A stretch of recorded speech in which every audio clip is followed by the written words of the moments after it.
Everyone M possible class में आप सभी का स्वागत है। इस वीडियो में हम आज डिस्कस करने वाले हैं ज्योग्राफी का लेसन नंबर 2 ग्लोब, अक्षांश एवं देशांतर।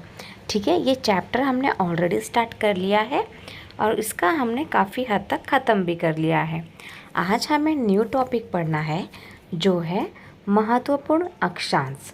जैसे कि मैंने आपको लास्ट वीडियो में बताया था कि जो अक्षांश है ना वो उत्तरी गोलार्ध में 90 है और दक्षिणी गोलार्ध में 90 है। ठीक है, तो ये जो लाइन होगी ना, इस लाइन को ही तो हम अक्षांश बोलते हैं। ठीक है, तो ये लाइन कितनी होंगी? 90 लाइन। ठीक है, तो ये 90 कितने हो गए? 180 अक्षांश। ठीक है, तो ये 180 अक्षांश में से हम कुछ महत्वपूर्ण अक्षांश के बारे में ही पढ़ेंगे। ओके, तो देखो फर्स्ट है विषुवृत्त वृत्त जो कि 0 डिग्री होता है। ठीक है, आप इस डायग्राम में भी देख सकते हैं। कहाँ पर है? ये रहा। ओके, इंग्लिश में इसे इक्वेटर की लाइन बोलते हैं जो कि होता है 0 डिग्री। ठीक है, इसके बाद होता है आपका उत्तर ध्रुव। उत्तर ध्रुव, ठीक है, जो कि 90 डिग्री उत्तर में होता है। जो उत्तरी ध्रुव होता है ना ऊपर वाला, ये 90 डिग्री होता है। ठीक है, आपका उत्तर ध्रुव। और दक्षिण ध्रुव कितना होता है? वो भी होता है आपका 90 डिग्री। ठीक है, इसके अतिरिक्त मतलब ये तीनों को छोड़कर 4 महत्वपूर्ण अक्षांश और भी हैं। ठीक है, ये कौन से हैं? आपकी है कर्क रेखा, और ये है उत्तर ध्रुव वृत्त, और नीचे है ये मकर रेखा, और इसके बाद है दक्षिण ध्रुव वृत्त। ठीक है, तो ये 4 हो गए, और ये इक्वेटर आपका 5, दक्षिण ध्रुव 6 और उत्तर ध्रुव 7। तो टोटल ये 7 अक्षांश के बारे में ही हम पढ़ेंगे इस चैप्टर में। ठीक है, तो देखिए यहाँ पे दिया हुआ है उत्तर गोलार्ध में है आपका कर्क रेखा जिसकी डिग्री है 23.5 डिग्री। ठीक है, दक्षिणी गोलार्ध में अगर हम बात करें तो उसमें है मकर रेखा जिसकी डिग्री है 23.5 डिग्री दक्षिण, क्योंकि जो मकर रेखा है वो दक्षिण में है इसलिए दक्षिण द लिखा हुआ है यहाँ पे शॉर्टकट। ठीक है, इसके बाद विषुवत वृत्त के 66.5 डिग्री पे है उत्तर में उत्तर ध्रुव वृत्त। ठीक है, अगर आप देखोगे इस डायग्राम में तो ये है आपका विषुवत वृत्त। ठीक है, और उसके उत्तर में आप जब ये देखोगे तो ये कितने का है? आप देख सकते हो 66.5 डिग्री का। ठीक है, वही अगर आप विषुवत वृत्त के दक्षिण में देखोगे तो दक्षिण में भी कितना है? 66.5 डिग्री, पर यहाँ पे क्या लिखा रहेगा? द लिखा रहेगा। क्या लिखा रहेगा? द। देखो क्योंकि ये दक्षिण में है। ठीक है, तो ये है दक्षिण ध्रुव वृत्त। ठीक है, तो ये है आपके टोटल 4, और ये बहुत ज़्यादा इम्पॉर्टेंट है क्योंकि ये 2024 में जो जनवरी में एग्ज़ाम हुई थी ना, इसमें ये आया हुआ है। ठीक है, तो आपको सारे गोलार्ध के जो डिग्रीज़ है ना, ये जो डिग्रीज़ एकदम सही पता होना चाहिए। ओके, चलिए देखते हैं नेक्स्ट टॉपिक जो कि है पृथ्वी के ताप कटिबंध। ठीक है, अब जो हमारी पृथ्वी है ना उस पर अलग अलग एरिया में अलग अलग प्रकाश पहुंचता है। जैसे कि ये हमारा विषुवत वृत्त है तो यहाँ पे सन की लाइट ज़्यादा होती है। अगर हम ये क्षेत्र की बात करें और ये क्षेत्र की बात करें तो यहाँ पर सन की लाइट मॉडरेट होती है। ठीक है, और यहाँ पे बहुत कम सन की लाइट पहुँचती है। सबसे ज़्यादा यहाँ पर सन की लाइट पहुँचती है।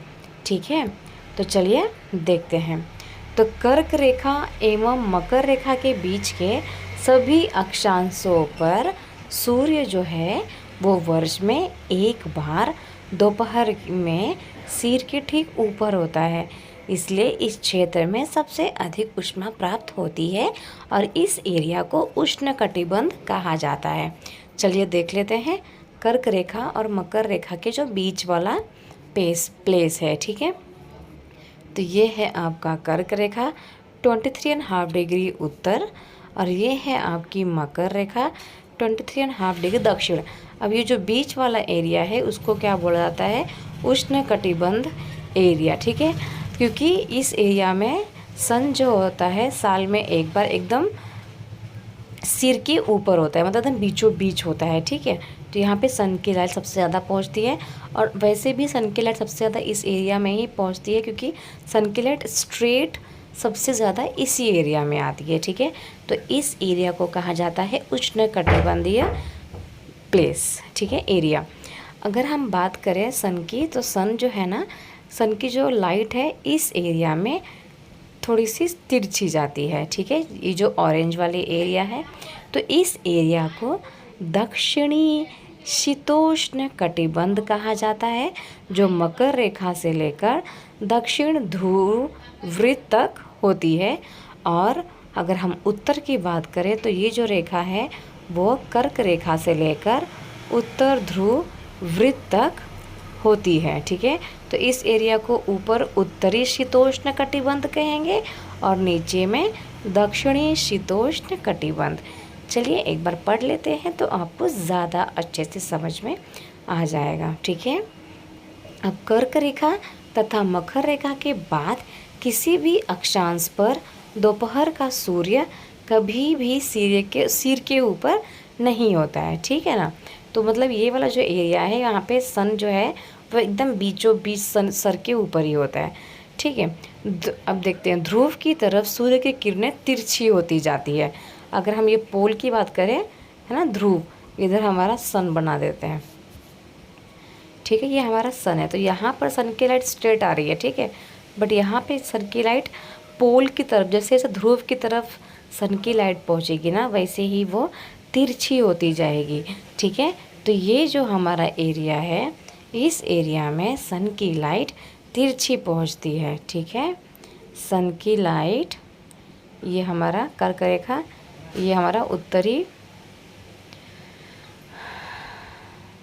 एरिया, ये हमारा मकर रेखा, और ये दक्षिण ध्रुव वृत्त, और ये उत्तर ध्रुव वृत्त, ठीक है। तो ये वाला जो एरिया है, मैंने कलर चेंज कर लेती हूँ।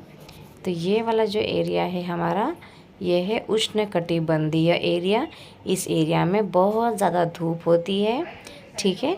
अब हम बात करें इस एरिया की और इस एरिया के बीच की, मतलब ये वाली जो एरिया है, ठीक है, इस एरिया जो कर्क रेखा से लेकर उत्तरी ध्रुव वृत्त तक रहती है, और ये वाली जो है मकर रेखा से लेकर दक्षिणी ध्रुव वृत्त तक रहती है। इसके बीच का जो एरिया है, इसे ही हम क्या कहते हैं, शीतोष्ण कटिबंध कहा जाता है इसे, क्योंकि इस एरिया में सन की जो लाइट है वो तिरछी आती है, ठीक है ना, पर इतनी भी तिरछी नहीं होती है। तो यहाँ का जो क्लाइमेट होता है वो मॉडरेट होता है, ठीक है। इस एरिया में आपको सिर्फ बारिश देखने को मिलेगी। देखिए ये वाला जो एरिया है ना, उष्णकटिबंध वाला, तो यहाँ पे बहुत ज़्यादा धूप और बहुत ज़्यादा बारिश भी होती है। पर जो मॉडरेट वाला है ना, जैसे कि इंडिया को देख लीजिए, इंडिया जो है ये यहाँ पर शीतोष्णकटिबंध वाला एरिया है ये। क्यों? क्योंकि यहाँ पर सारे मौसम आपको देखने को मिलेंगे, ठंडी, बरसात, पतझड़, गर्मी, ये सारे सीजन्स आपको देखने को मिलेंगे। तो जो जो कंट्री शीतोष्ण कटिबंध के अंदर आते हैं, उस एरिया में सारे सीजन्स आपको देखने को मिलेंगे, बट उष्ण कटिबंध वाले एरिया में आपको सारे सीज़न देखने को नहीं मिलेंगे। चलिए अब हम बात करते हैं नेक्स्ट शीत कटिबंध का, ठीक है। तो ये जो एरिया है ना, ये कहाँ से लेकर कहाँ तक शुरू होगा, बता देती हूँ मैं आपको। ये आपका शुरू होगा उत्तर ध्रुव वृत्त से लेकर उत्तर ध्रुव, और दक्षिण ध्रुव वृत्त से लेकर दक्षिण ध्रुव तक, ठीक है।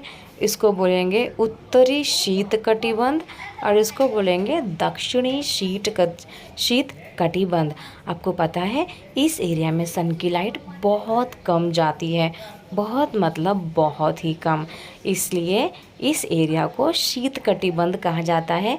क्योंकि यहाँ पर इस क्षेत्र में क्या होता है, ठंड बहुत ज़्यादा होती है, क्योंकि सूर्य जो है ना यहाँ पे क्षितिज से ज़्यादा ऊपर नहीं आ पाता, ठीक है ना। जो सन की लाइट है वो एकदम पोल तक नहीं पहुँच पाती है, ठीक है ना। तो यहाँ पर बरहो साल मतलब बरहो मास या फिर पूरे साल क्या होता है, ठंडी का ही सीज़न होता है। ठीक है, तो इसे कहा जाता है शीत कटिबंध। तो ये आपको अच्छे से याद करना होगा कि कितने टाइप के हमारे यहाँ पर वो है। हीट जोन की बात करते हैं ना, हीट जोन बोलते हैं इसे, या फिर पृथ्वी के ताप कटिबंध। तो कितने प्रकार के ताप कटिबंध है, 3 प्रकार के। ठीक है, एक है उष्ण कटिबंध, दूसरा है शीतोष्ण कटिबंध और तीसरा है शीत कटिबंध। ओके, आई होप आपको समझ में आ गया होगा ये टॉपिक। नेक्स्ट टॉपिक है आपका देशांतर के बारे में, जो कि हम नेक्स्ट क्लास में पढ़ेंगे। ठीक है, तो आज के लिए इतना ही। वीडियो अच्छी लगी है, चैनल को सब्सक्राइब कर लीजिएगा, लाइक कमेंट शेयर ज़रूर कीजिएगा और आपके फ्रेंड्स को भी शेयर कीजिएगा। और अगर वीडियो नहीं अच्छी लग रही है तो आप मुझे सजेशन भी दे सकते हैं, ताकि मैं अपने वीडियो में कुछ इम्प्रूवमेंट कर पाऊँ। Okay, so thank you so much everyone.